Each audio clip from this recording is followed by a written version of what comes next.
3 raisons, c'est pour ça qu'elle est partie. Pas celle qu'elle t'a dite, pas celle que tu crois. Les vraies, celle que personne a le courage de nommer. Cette vidéo, elle va faire mal, mais elle va surtout tout changer. Que je ne vais pas te dire que t'as pas eu de chance. Je ne vais pas te dire qu'elle n'était pas faite pour toi. Ça, c'est le discours qui te laisse impuissant. Moi, je te donne les 3 vraies raisons et c'est pas celle que tu crois. Raison numéro 1, la perte de cadre. Alors, pour commencer, on va définir ce que c'est avoir un cadre. Eh bien, c'est assez simple en réalité. Ce sont tes valeurs, tes limites, tes différentes positions sur tel ou tel sujet. C'est la ligne que tu ne franchis pas, même sous pression. Au début, tu avais tes propres opinions. Tu disais non quand tu pensais non. Tu disais non quand tu pensais réellement non. Tu avais des projets, une direction, des ambitions. Elle savait qui tu étais et ça l'a vraiment attiré. Puis, tu as commencé à plier. Pas d'un coup, mais petit à petit. Tu as commencé à annuler des sorties parce que juste, elle était de mauvaise humeur. Tu as changé d'avis parce que ça commence à créer trop de friction. Tu as avalé une embâche blessante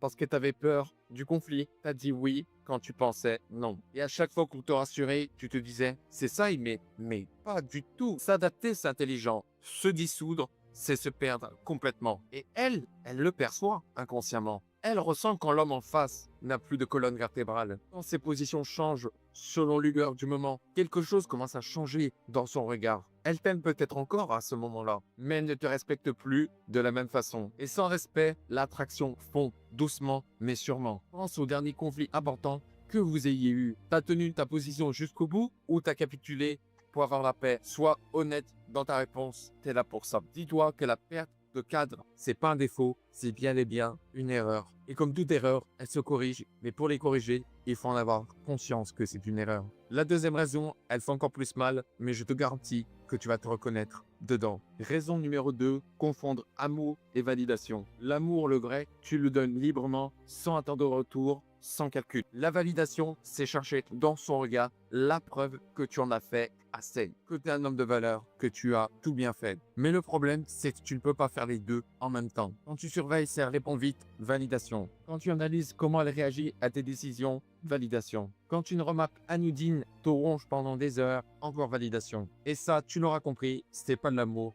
c'est de la dépendance. Et elle le voit, elle l'a bien remarqué. Dans tes yeux, quand elle ne réagit pas comme tu l'espérais, dans le changement de ton comportement, selon son humeur, dans les micro-expressions que tu ne contrôles même pas. Parce qu'à partir de ce moment-là, elle réalise qu'elle est devenue responsable de ton état émotionnel. Et personne, mais je dis bien absolument personne, veut de cette responsabilité dans une relation. Un homme solide, il ne cherche pas l'approbation de sa partenaire. Il la choisit, il la respecte, il tient à elle, oui. Mais il ne dépend pas d'elle pour se sentir bien dans sa peau. Sa valeur, elle vient toujours de l'intérieur. Alors maintenant, j'aimerais que tu te poses une seule question. Est-ce que tu as pris les mêmes décisions dans ta vie pour ton boulot, tes projets, peu importe, si tu n'avais pas peur de sa réaction? Réponds vraiment en toute honnêteté. C'est là que ça se joue. Et maintenant, la troisième raison, c'est la plus difficile à voir parce qu'elle est passée dans l'ombre sans décision consciente. Et c'est celle aussi qui explique pourquoi tu as l'impression d'avoir perdu ton identité, pas juste elle. Celle-là, elle m'a mis du temps à comprendre et pourtant, elle est hyper importante. Alors, reste bien avec moi. La troisième raison, l'aveuglement progressif. Au début, tu étais toi-même. Tu avais une vie, des ambitions, un projet, un cercle social, des habitudes. Et ces versions de toi, elle était attirante parce qu'elle était vraie, parce qu'elle existait indépendamment d'elle. Puis la relation a pris trop de place. Tu as commencé à mettre tes ambitions en veille. Tu as même abandonné certaines passions qui ne dépendent que d'elle. Mais ça, c'est une grave erreur. Parce qu'une femme ne tombe pas amoureuse d'un homme qui se sacrifie constamment pour elle. Elle tombe amoureuse d'un homme qui a une vie, qui choisit de la partager avec elle. C'est pas pareil, c'est carrément l'opposé. Et l'aveuglement, c'est aussi refuser de voir les signaux, les messages de plus en plus courts, les excuses pour ne plus se voir, les silences qui durent beaucoup trop longtemps.